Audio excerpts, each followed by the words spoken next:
میرے شریک بھائیوں،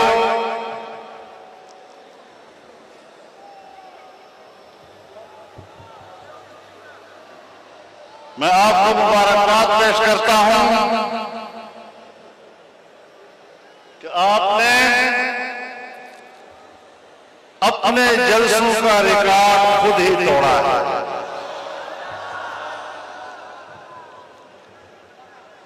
اور انشاءاللہ یہ سیلاب بڑھتا چلا جائے گا۔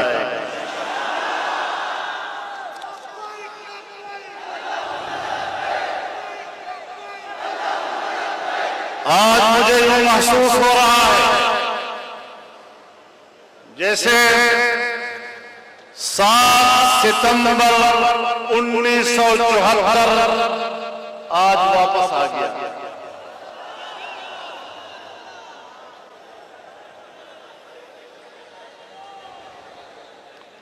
میں نے وہ ماحول سن 1974 کا اپنی آنکھوں سے دیکھا۔ سن 74 کی تحریک میں ملتان جیل میں رہا۔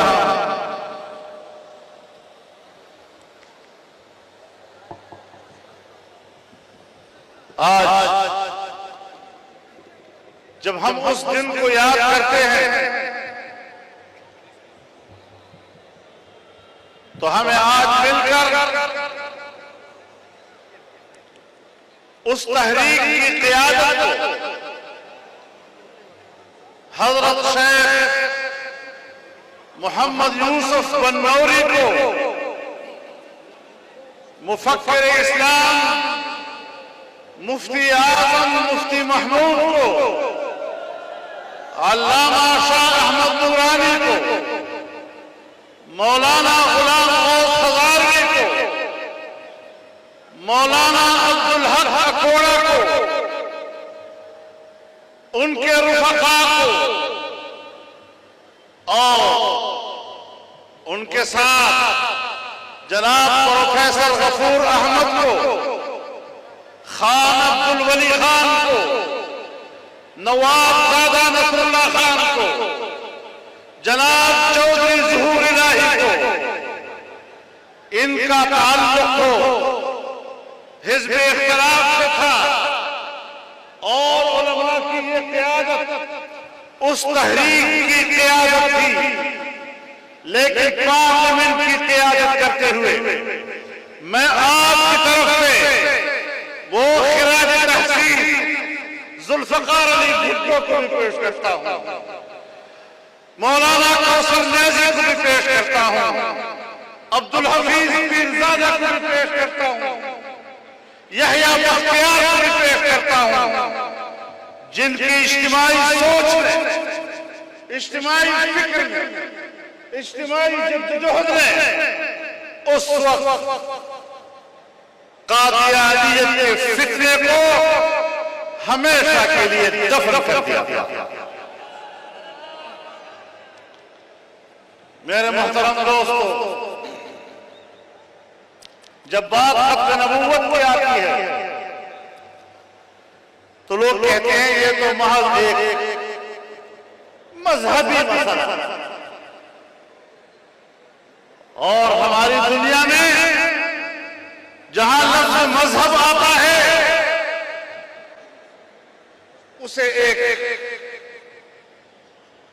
نارمل قسم کا عنوان قرار دیا جاتا ہے۔ میں کہتا ہوں ختم نبوت سیاسی عنوان۔ جناب رسول اللہ صلی اللہ علیہ وسلم نے فرمایا، کانت بنو اسرائیل تسوسهم الانبیاء کلما ہلک نبی خلفه آخر ولا نبی بعد وسيكون بعد خلفاء۔ رسول اللہ صلی اللہ علیہ وسلم نے فرمایا کہ انسانی معاشرے کے سیاسی نظام اور اس کی تدبیر و انتظام انبیاء کے ہاتھ میں ہوا کرتا تھا۔ بنی اسرائیل کے انبیاء سیاسی نظام ہاتھ میں لیے تھے، جاتا تھا، دوسرا اس کے سیاسی نظام کو سنبھالتا تھا، اور اب میں آخری پیغمبر ہوں، اب دنیا کا سیاسی نظام میرے ہاتھ میں ہے۔ اب بتاؤ ختم نبوت سیاسی عنوان ہے یا نہیں؟ اور تمام انبیاء کا عنوان ہے یا نہیں؟ اس بنیاد کو بھی سامنے رکھتے ہوئے ہمیں بڑی وضاحت کے ساتھ امت مسلمہ کو سمجھانا چاہیے کہ رسول اللہ صلی اللہ علیہ وسلم کے بعد ان کے خلفاء تو امت میں آ سکتے ہیں، لیکن ان کے بعد کوئی پیغمبر نہیں آ سکتا، کوئی نبی نہیں آ سکتا۔ میرے محترم دوستو، آج مجھے ایک شکایت ہے،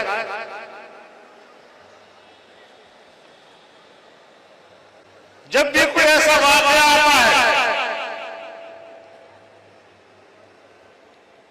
ہم نے رد عمل کو جرم کہا، فلاں نے قانون ہاتھ میں لے لیا ہے، اس نوجوان نے قانون ہاتھ میں لیا ہے۔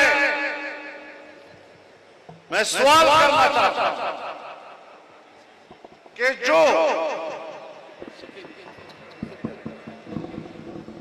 میں یہ سوال کرنا چاہتا ہوں کہ پاکستان کے آئین کی روح سے، پاکستان کے قانون کی روح سے اگر کوئی ختم نبوت کا انکار کرتا ہے، اگر کوئی توہین رسالت کا ارتکاب کرتا ہے، یہ قانون کو ہاتھ میں لینا نہیں؟ اس کو جرم کیوں نہیں کہا جاتا؟ اور جب وہ عناصر جو پاکستان میں قانون کو ہاتھ میں لے کر ختم نبوت کا انکار کرتے ہیں، غیر مسلم ہوتے ہوئے اسلامی شعائر کو استعمال کرتے ہیں، توہین رسالت کا ارتکاب کرتے ہیں، تو پھر اگر اس کے خلاف رد عمل آتا ہے تو پھر اسی کو یہ کہنا کہ اس نے قانون ہاتھ میں لیا ہے، یہ پھر ذرا زیادتی ہوگی، یہ انصاف کا تقاضا نہیں ہوگا۔ اور میں پشاور کے وکلاء کو خراج تحسین پیش کرتا ہوں کہ انہوں نے اس نوجوان کی وکالت عدالت میں کی ہے اور اس کا مقدمہ لڑ رہے ہیں۔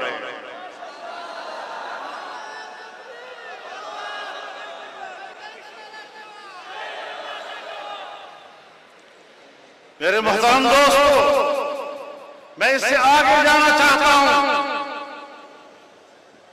میں پاکستان کی ریاست کو جھنجھوڑنا چاہتا ہوں۔ ابھی چند دن ہی ہوئے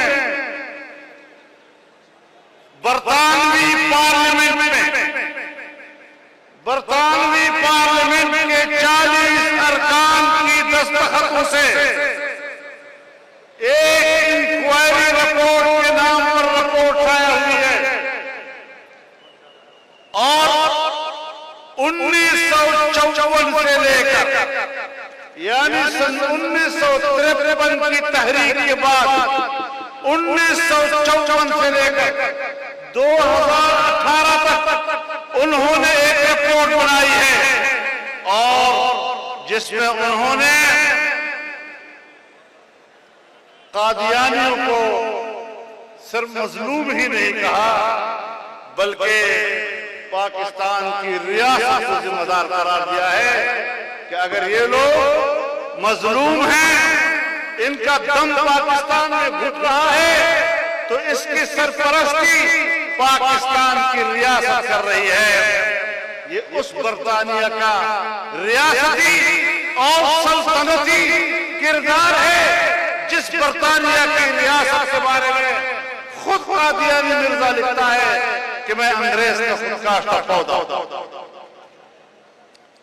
جو کل بھی انگریز کا خود کاشتہ پودا تھا، آج بھی برطانیہ اس کی آبیاری کر رہا ہے، اور ہم برطانیہ سے کہنا چاہتے ہیں کہ تمہاری حکومت بر صغیر پر تھی، تم میرے اکابر نے تمہارا بوریت بستر لپیٹ کے سرزمین سے نکالا ہے اور تمہارے اقتدار کا سورج غروب کیا ہے اور تمہارا ایجنٹ قادیانی جو نئی شریعت کا دعویدار تھا، اسلام کے خاتمے کا دعویدار بن گیا، جہاد کے خاتمے کا دعویدار بن گیا، پھر آپ کے باقیات کو بھی ہمارے اکابرین نے دفن کیا اور اب تم دوبارہ اپنے اس پودے کی آبیاری کر کے اپنی مٹی پلیت کرنے کی کوشش نہ کیا۔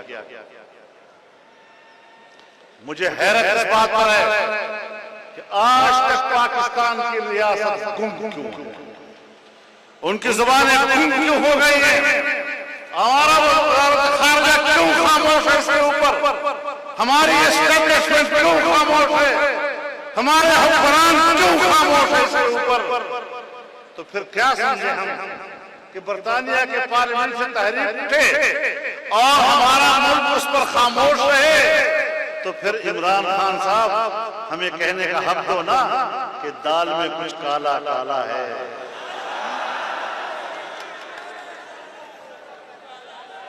بلکہ دال سارا کا سارا ہی کالا لگتا ہے۔ نعرہ تکبیر! جو قادیانیوں کا یار ہے، جو یہودیوں کا یار ہے، جو یہودیوں کا یار ہے، قادیانیوں سے کچھ بھی ہمارا جھگڑا نہیں سوائے اس کے کہ وہ پاکستان کے آئین کے مطابق خود کو غیر مسلم تسلیم کرتے ہیں۔ تو جس طرح ہندو رہتا ہے، عیسائی رہتا ہے، سکھ رہتا ہے، قادیانی بھی رہے پاکستان میں، آئین۔ اگر صوفی محمد کہتا ہے میں اس آئین کو نہیں مانتا، اگر طالبان کہتے ہیں میں اس آئین کو نہیں مانتے، اس آئین کے انکار پر وہ غدار کہتے ہیں، اس انکار پر وہ دہشت گرد کہتے ہیں، ریاست ان کے خلاف آپریشن کرتی ہے۔ لیکن اگر قادیانی طبقہ آئین کو تسلیم نہیں کرتا، ان کو پاکستان کا غدار کیوں نہیں کہا جاتا؟ تو بنیادی چیز یہی ہے کہ پاکستان بطور ریاست کی وضاحت کرے اور برطانیہ کو جواب دے کہ پاکستان میں ریاست کی سطح پر قادیانیوں پر کوئی ظلم نہیں ہو رہا، نہ اس کی سرپرستی ہو رہی ہے۔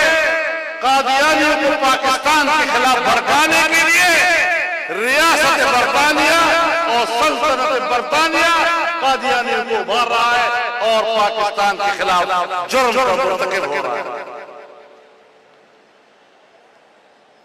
ہم پاکستان کے قانون بنائیں گے اور باہر کی دباؤ۔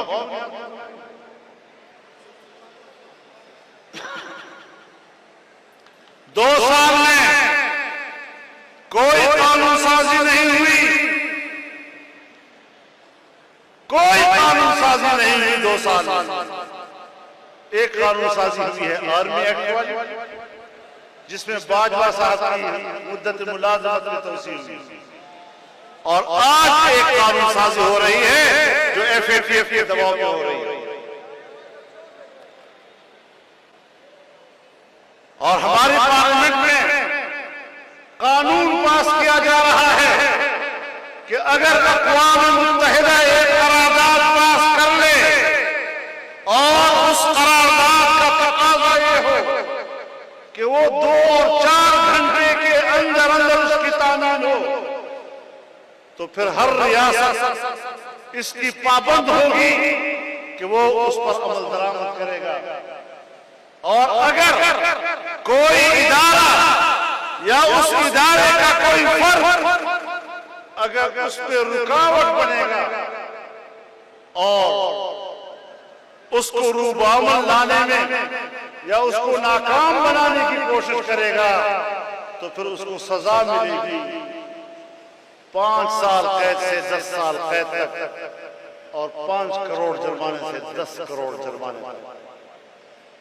وہاں قرارداد اور یہاں قانون. یہ غلامی کی دلیل نہیں تو اور کیا ہے؟ تم نے ایسے ایسے قوانین پاس کیے کہ جن قوانین کے بعد آج پاکستان کو ایک آزاد اور خود مختار ریاست قرار نہیں دیا جا سکتا. کل اگر اقوام متحدہ یا عالمی ادارہ قرارداد پاس کر لے کہ ناموس رسالت کا قانون انسانی حقوق کے خلاف ہے، اگر وہ قانون پاس کر لے یا قرارداد پاس کر لے کہ قادیانیوں کی غیر مسلم اقلیت قرار دینے کا قانون یہ انسانی حقوق کے منافی ہے اور ہماری قرارداد پر عمل درآمد کرو، تو یہ سارا تیزی کے ساتھ جو قانون سازی ہو رہی ہے، یہ ساری قانون سازی کسی کام کے لیے ہو رہی ہے. یاد رکھو تمہارے دلوں کے اندر جو چھپی ہوئی شرارتیں ہیں، جو تمہاری بدنیتیاں ہیں، جو تمہارے دماغوں کا گند اور غلاظت ہے، ہم اس سے واقف ہیں.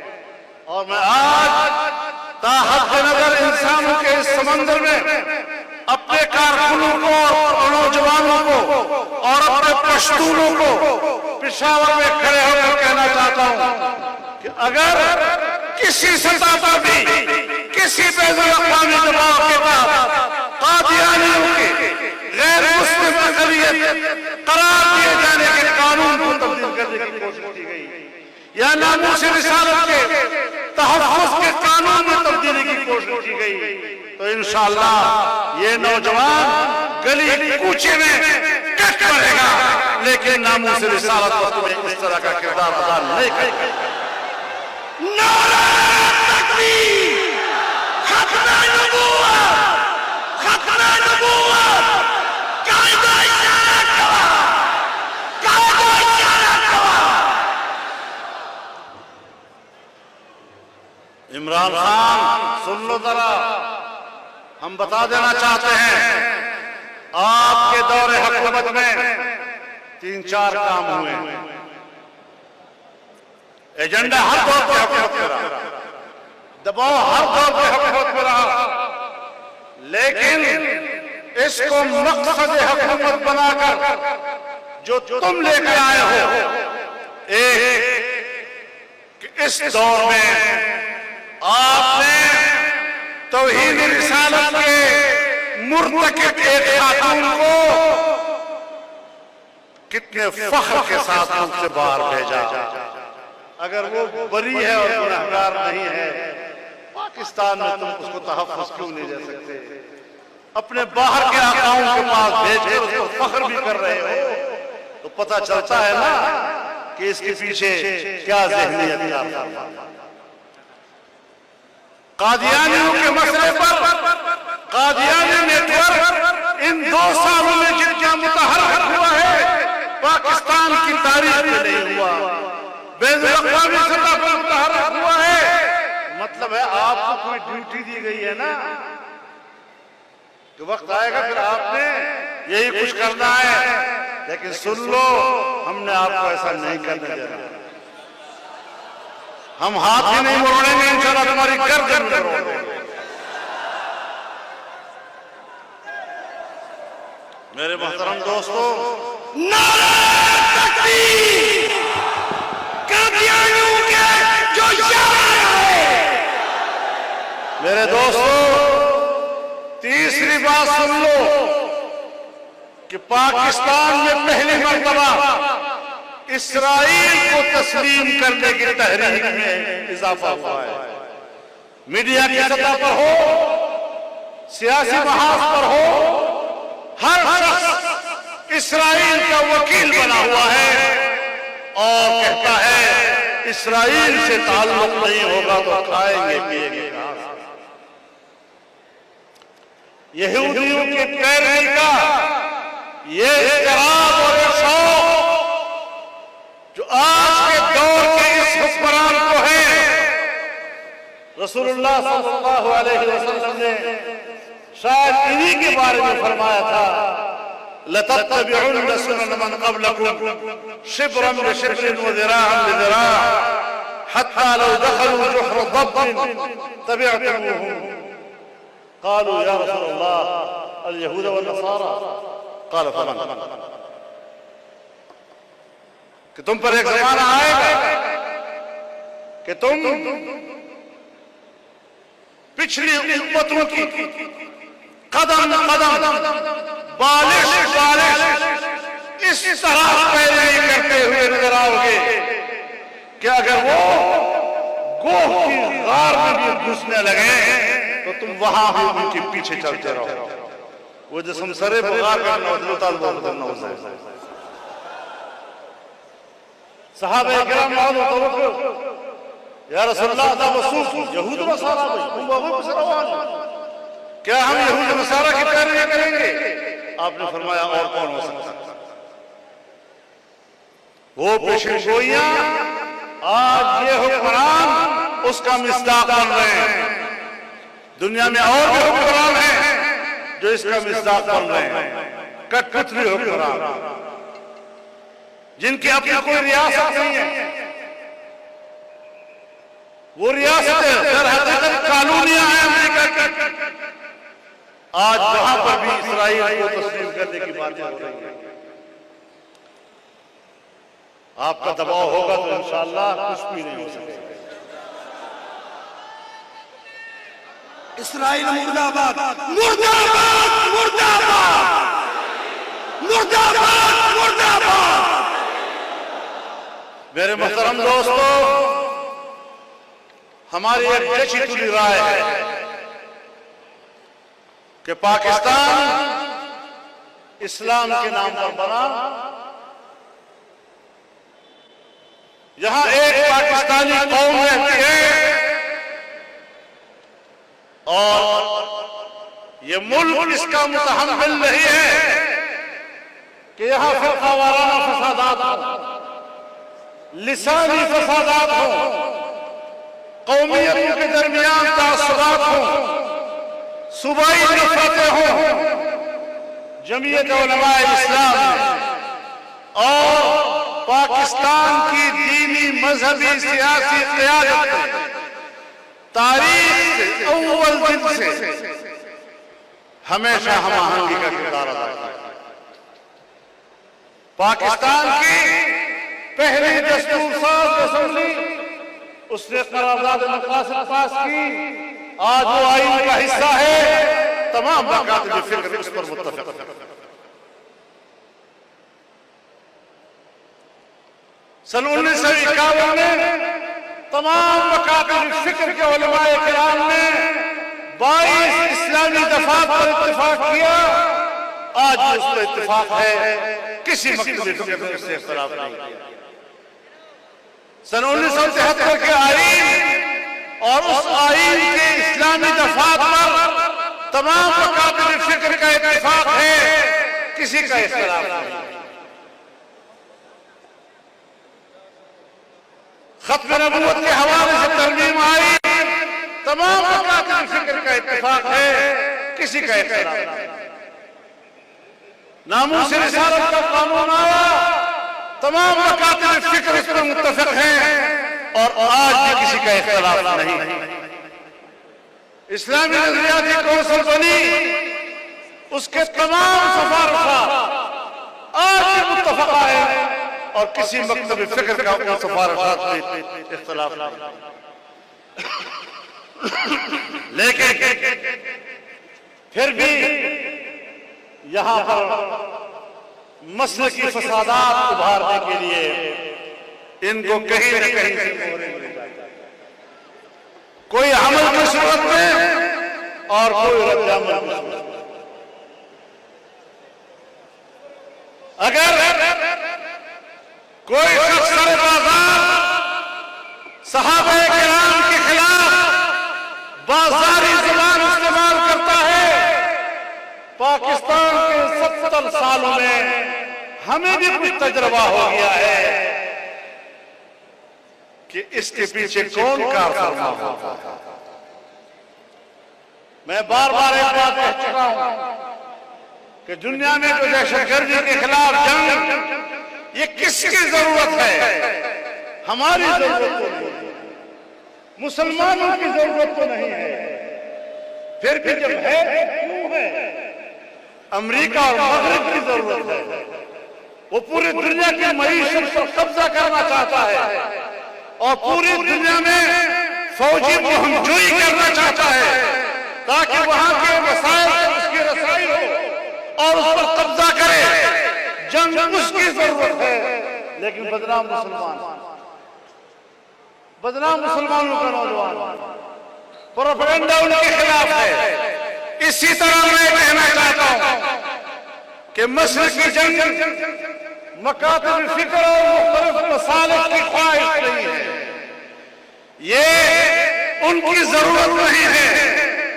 ہمارے معاشرے میں وہ عناصر موجود ہیں کہ جب سرکار چاہتی ہے، حکمران چاہتے ہیں، ہماری خفیہ ایجنسیاں چاہتی ہیں کہ ان کا سیاسی مفاد مشرقی تنازعات میں ہے، تو پھر وہ اس قسم کے تنازع کھڑے کرتے ہیں اور اس پر پیسہ بھی خرچ کرتے ہیں اور اس کے لیے وسائل بھی خرچ کرتے ہیں اور چھپے رہتے ہیں۔ دامن پہ کوئی دار، خنجر پہ کوئی چھین، تم قتل کرو ہو کہ کرامات کرو۔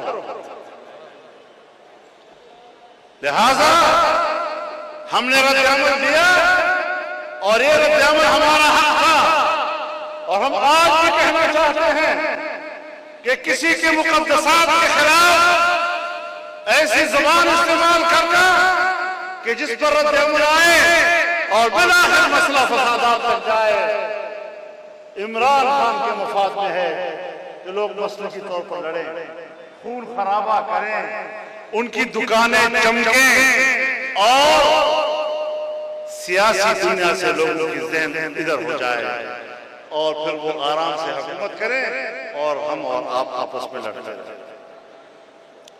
لہذا یہ جو آج آپ کا اجتماع ہے، یہ ایک سیاسی اجتماع ہے اور آپ دنیا کو پیغام دے رہے ہیں کہ ہم کسی کو بھی پاکستان کا آئین اور قانون ہاتھ میں لینے کی اجازت نہیں دے سکتے، اور جب آئین اور قانون کوئی ہاتھ میں لیتا ہے تو اس کے ساتھ مجھے کیوں لڑاتے ہو؟ ریاست کی بھی کوئی ذمہ داری ہے یا نہیں؟ وہ فوراً ہاتھ ڈالے اور اس کو کنٹرول کرے۔ نہیں کرو گے تو فساد کا ذمہ دار کون ہے؟ لہذا ان چیزوں کو جمعیت علماء اسلام نے اور مجلس عمل نے ہمیشہ کنٹرول کیا ہے، اور آج بھی ہم فسادات کی طرف نہیں جانا چاہتے، خون ریزی کی طرف نہیں جانا چاہتے۔ ہم ایک خاص حد میں رہ کر قانون کا حق استعمال کرنا چاہیں گے اور اس سے زیادہ نہیں۔ ملک کو فساد کی طرف لے جانا، قتل و غارت گری کی طرف لے جانا اور اس کو سوائے جذبات کی تسکین کے، ماضی میں بھی بہت ہمارے 20,000 تک نوجوان اسی مسلکی تنازعات میں شکار ہو گئے، اس طرف سے بھی یہی ہوا، کیا نتیجہ نکلا؟ لیکن میں حکمرانوں کو بتانا چاہتا ہوں کہ پاکستان کا اور خیبر پختونخوا کا اصل مینڈیٹ یہ ہے جو یہاں اس جلسے میں بیٹھا ہوا ہے۔ اس اجتماع میں تاحد نظر انسانوں کا سمندر یہ اس صوبے کا مینڈیٹ ہے، یہ وہ مینڈیٹ ہے جس کو 2018 کے الیکشن میں تم نے چوری کی۔ میرے نوجوانوں، آپ اپنے اجتماع کو دیکھیں، پورے صوبے سے جس طرح فوج در فوج لوگ کھچ کے چلے آئے، آپ کو کسی نے پیسے تو نہیں دیے، کسی نے کرایہ تو نہیں دیا، نہ آنے کا اور نہ جانے کا، تمہارے دل نے کہا کہ ہم نے جانا ہے، تو پھر سمجھ لو کہ اس صوبے کی حکومت آپ ہے، وہ نہیں جو حکومت کے مراکز میں بیٹھے ہیں۔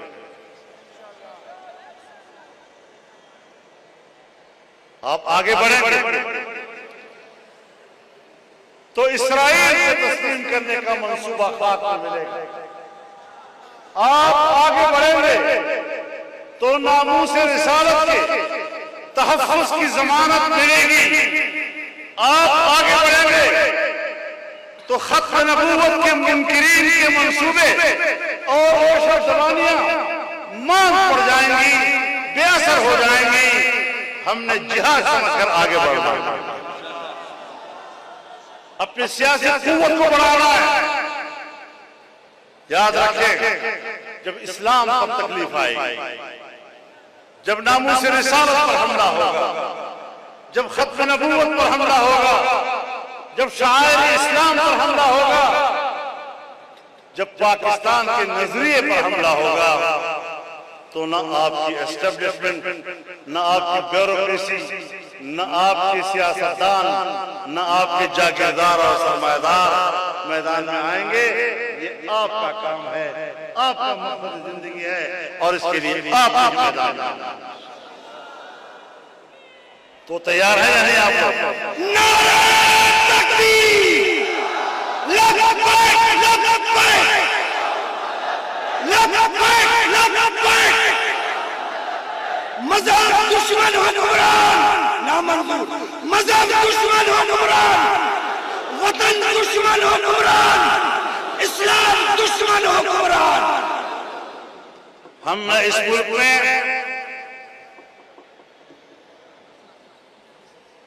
آئین کی دشمنی برداشت کر سکتے ہیں، نہ قانون کی دشمنی برداشت کر سکتے ہیں، نہ پاکستان کے نظریے کی دشمنی برداشت کر سکتے ہیں، نہ اسلام کی دشمنی برداشت کر سکتے ہیں، نہ عقیدہ ختم نبوت اور ناموس رسالت کی دشمنی برداشت کر سکتے ہیں، اور نہ اہل بیت اطہار اور صحابہ کرام کی توہین کو برداشت کر سکتے ہیں۔ یہ ہمارے معتقدات ہیں۔ ہم مسلمان تب ہیں جب ہمارا ایمان مضبوط ہوگا ان تمام چیزوں۔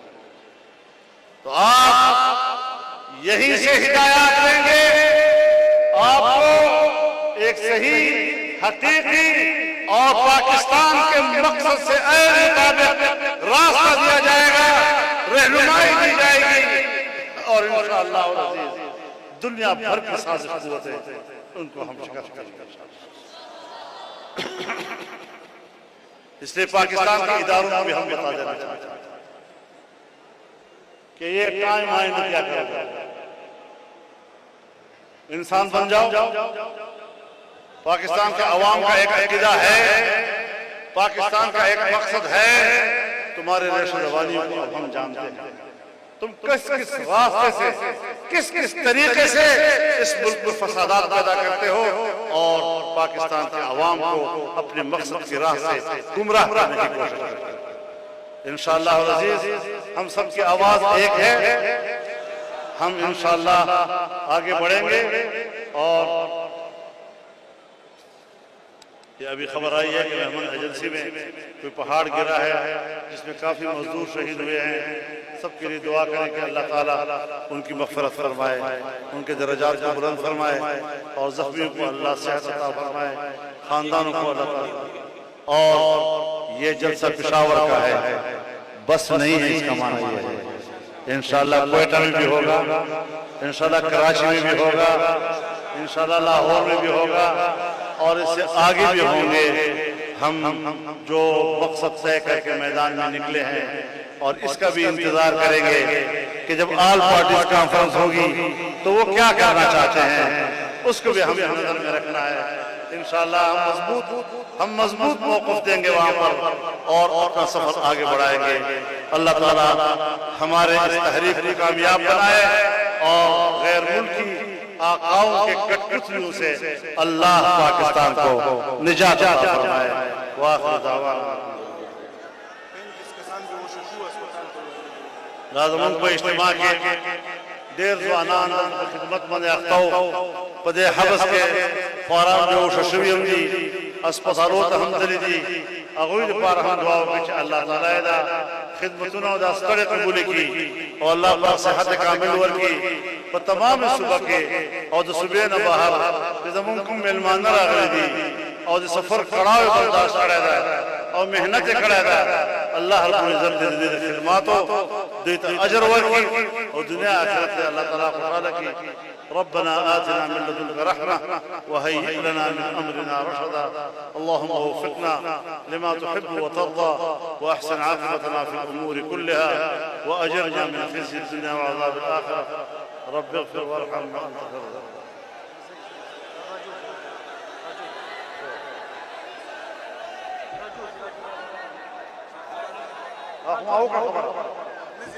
ما وقع خبر تاسو به کوی نشوي